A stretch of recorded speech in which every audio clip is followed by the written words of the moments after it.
Coucou, bonjour à tous. Alors, je viens faire mon troisième live. Je ne sais pas s'il y aura quelqu'un sur le direct. En tout cas, j'avais envie aujourd'hui de vous parler de la communication. Donc, s'il y a quelqu'un qui passe par là, n'hésitez pas à me faire un petit coucou. Peut-être pour me dire aussi si le son est bon, si vous m'entendez. Puis comme ça, j'aurai moins l'impression de parler toute seule. Coucou Chantal. Voilà, moi je ne suis pas toute seule. Alors, j'avais envie de vous parler de la communication. Parce qu'en fait, souvent, on se méprend en fait. J'entends des fois au cabinet, lorsque j'accompagne les couples, qui disent « Oui, nous on communique, il n'y a pas de problème ». Mais en fait, la communication, c'est pas échanger de l'information. C'est pas dire qui est-ce qui a... bonjour Daniel. Qui est-ce qui a fait les courses? Qui c'est qui va chercher les enfants? Qu'est-ce qu'on mange à midi ou ce soir? Communiquer, c'est autre chose. Communiquer, c'est ouvrir son cœur. C'est exprimer ce qui est là pour moi. C'est partager nos émotions. Lorsqu'on communique, il va y avoir trois phases.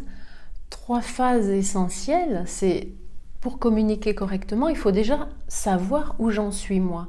Il faut apprendre à se connaître. Apprendre à se connaître, à se comprendre. Savoir d'où je parle. Quelles sont les émotions qui me traversent. Donc ça, c'est la première phase, l'écoute de soi. La deuxième phase, ça va être l'expression de soi. Savoir dire à l'autre. Savoir extérioriser. Extérioriser ce qui est là en nous pour partager et pour aller se rejoindre. La troisième phase dans la communication, ça va être d'écouter l'autre, de prendre le temps. Si on n'est pas dans le respect, on ne peut pas demander à l'autre de nous respecter. On doit respecter l'autre là où il est. On doit respecter l'autre là où il est, et c'est en passant par le respect qu'on va pouvoir créer du nous. On va pouvoir créer de la relation, et ça n'est pas de la soumission, ça n'est pas une forme de résignation.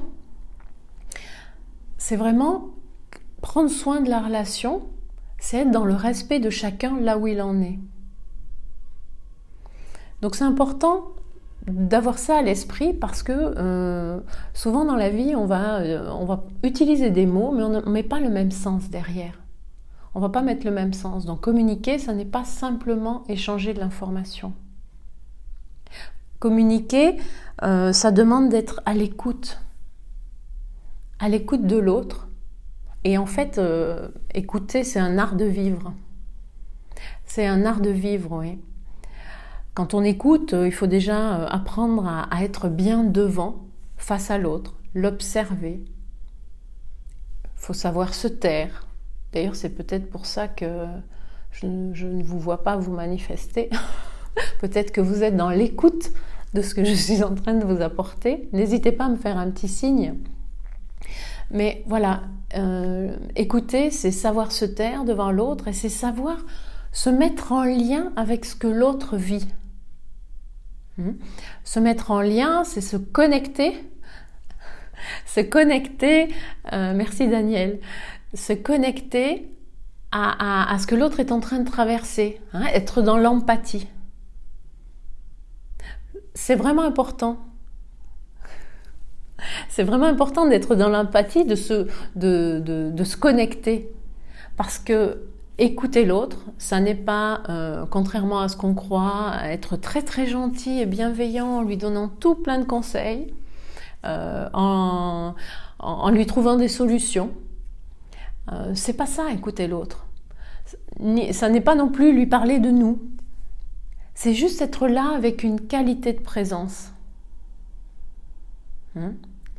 On va être vraiment connecté pour essayer de se rejoindre dans cet espace qu'il y a entre nous, l'un avec l'écoute, l'autre avec l'expression de soi.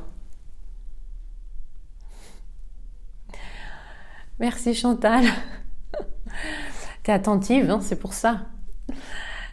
Voilà, ce que je voulais dire, c'est parce qu'il y a souvent ce malentendu, les gens se parlent, mais ils ne communiquent pas en fait. ils ne communiquent pas.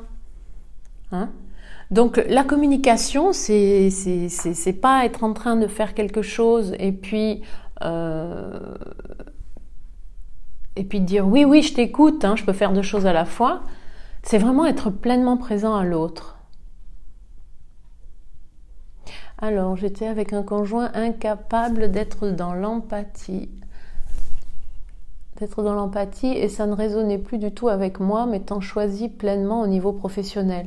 Oui, c'est ça, on n'est pas obligé d'être d'accord sur tout, mais dans la relation de couple, on est là pour se soutenir aussi. Hein, pour se mettre à la place. Si l'un des deux a besoin de déployer son potentiel pour se réaliser pleinement, ça va être au bénéfice de la relation aussi. Hein? Pour moi, la communication doit être en profondeur et dans les deux sens. Exactement. Exactement, c'est-à-dire que ça n'est pas unilatéral. On va partager, on va créer ce lieu sécure où on va pouvoir s'exprimer, où on ne sera pas jugé, où on va être accueilli. Ça ne veut pas dire qu'on va être d'accord à chaque fois. On n'est pas obligé d'être d'accord sur tout.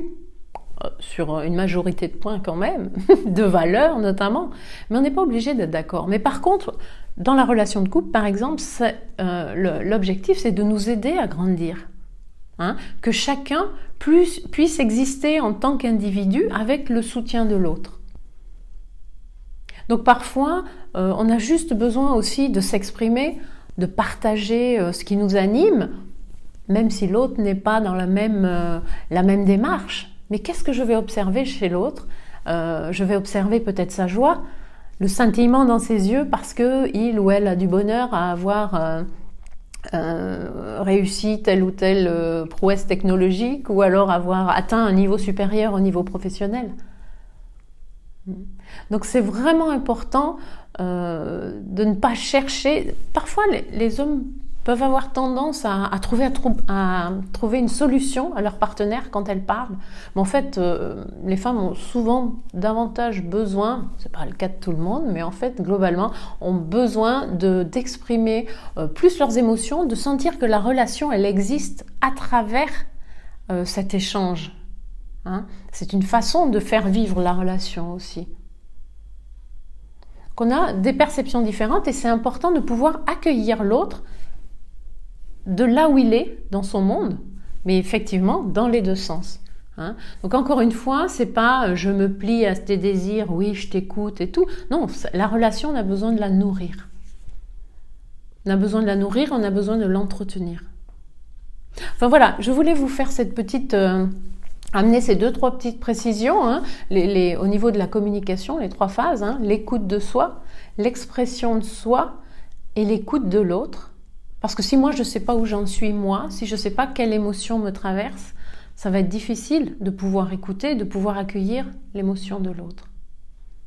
Ensuite, le respect, c'est une condition sine qua non pour construire du nous. C'est vraiment important. C'est pas être dans la résignation, c'est pas du tout ça. C'est vraiment une base nécessaire. Et puis vraiment, apprendre à écouter, ça prend du temps parfois, mais ça s'apprend, ça se développe. C'est un art.